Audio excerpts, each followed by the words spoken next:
This is the story of a broken promise.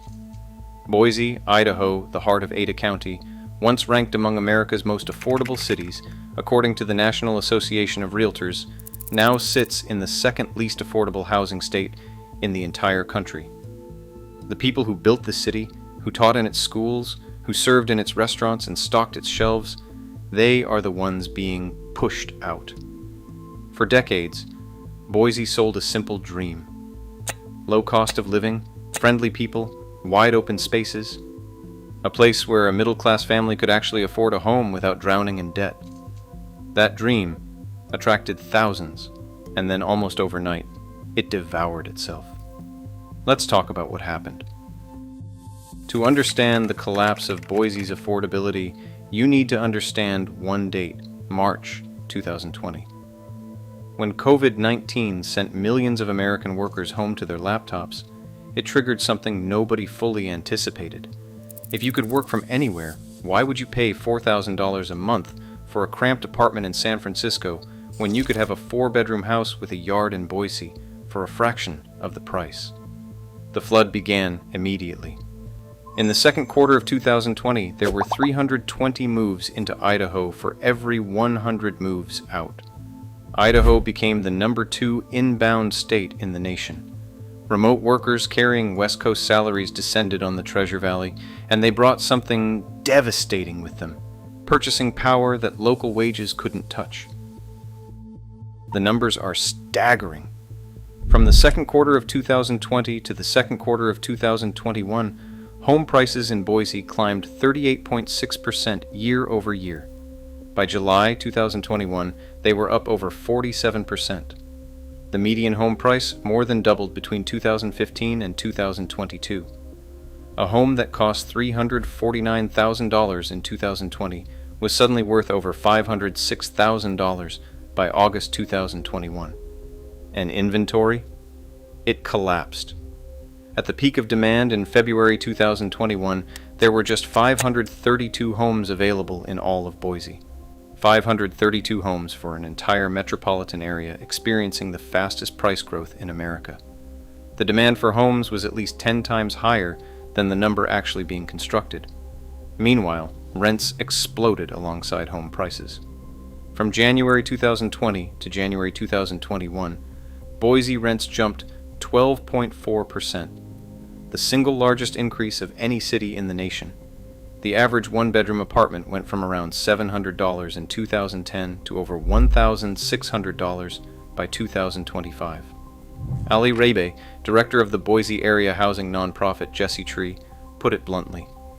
We have seen rent costs increase by 40% in recent years, and housing costs increase by about 50%. We have seen an increasing number of local families be priced out of the market. Now here's where the story gets truly painful. Between 2010 and 2020, Ada County's median income increased by 20%. In that same period, median home prices ballooned by 152%. Think about that gap. Wages crawled while housing sprinted, and it left an entire generation of Boiseans standing at the starting line of a race they could never win. Idaho's price-to-income ratio now sits at roughly 7.5. Historically, the healthy range is 3 to 4. That means the average Idaho home costs 7.5 times what the average household earns in a year. A family earning $100,000, which is well above the state median of $74,000, can only afford 10% of homes listed for sale in Boise. Just 1 in 10. And if you earn $75,000? In 2019, nearly half of all homes were within your reach. By 2025, that number had dropped to just 5.6%. Senior economist Robert Spendlove captured the reality perfectly. For many years, we have been an affordable housing market, but it might be time for a reset. When the pandemic hit, many moved to Idaho from the coast, and I do not see those folks moving back. We are likely at a permanent higher level. A permanent higher level. That phrase should haunt anyone who grew up here believing they'd one day own a home in their hometown.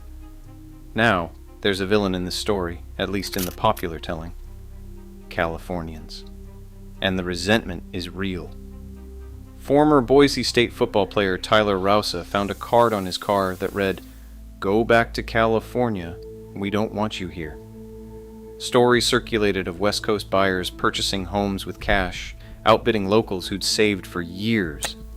But here's where the narrative gets more complicated.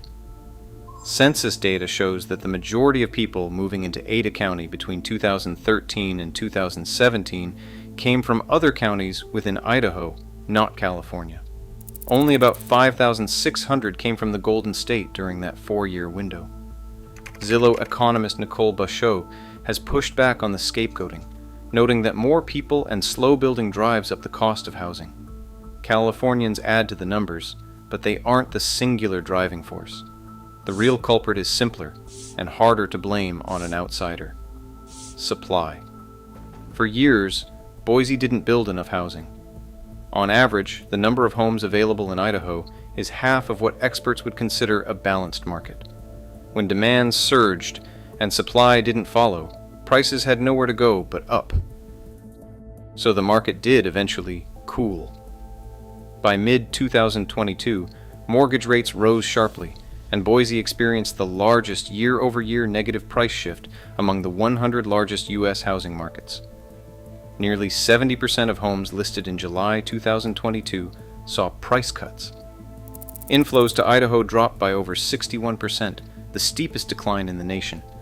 Prices fell almost 19% from their mid-2022 peak. But here's the thing. The correction didn't restore affordability, not even close. As of 2025, the median home price in Boise sits around $540,000. That's down from the absolute peak, yes, but it's still worlds away from the $200,000 homes that once defined this market. Even surrounding communities tell the story. Meridian homes now average over $450,000, while Eagle has pushed past the $1 million mark. Rents remain 32% higher than when the pandemic started. The human cost is measurable. Over 60% of lower-income Boise households are cost-burdened, paying more than 30% of their income on housing. In January 2025, 772 people in Ada County were counted as experiencing homelessness. The family homelessness waiting list hit 414 families in fall 2024. And despite common assumptions, many of those unhoused individuals have jobs. A University of Chicago study estimated that 53% of people in homeless shelters were employed. So who can still afford Boise? Remote workers earning West Coast salaries. People selling homes in expensive markets and bringing 6 figures of equity with them. High-income tech workers drawn by Micron's $15 billion expansion, which is expected to bring 17,000 new jobs to the region, and Meta's $800 million data center. Dual-income households earning $150,000 or more, and those willing to push further out to Canyon County, where the median sits closer to $422,000. For everyone else, for the teachers, the nurses, the service workers, the young professionals just starting out, Boise's promise of affordable living has become something closer to a taunt. The city is trying. Over $50 million in local and federal funds have been invested as gap financing for affordable housing. The Idaho Housing and Finance Association has partnered with local organizations to expand first-time buyer programs, though demand far exceeds available funding. New housing types are emerging, with 76% of units added in 2023 being multifamily or missing middle housing, up from 42% in 2018. The city has even piloted tiny homes on wheels and long-term RV placements on residential properties. But the total financing gap for affordable housing in Boise still stands at nearly $3 billion over the next decade. Boise didn't lose its affordability to a single event or a single group of people. It lost it to a perfect storm of remote work, chronic underbuilding, pandemic demand, and an economy that rewards mobility over roots. The city that once welcomed people fleeing high costs has itself become the thing people need to flee from. The question now isn't whether Boise is still affordable. It's not. The question is whether it can become something it's never had to be before, A city that intentionally and aggressively builds its way back to being a place where ordinary people can live? That answer is still being written, but the clock is ticking, and for thousands of families, it may already be too late.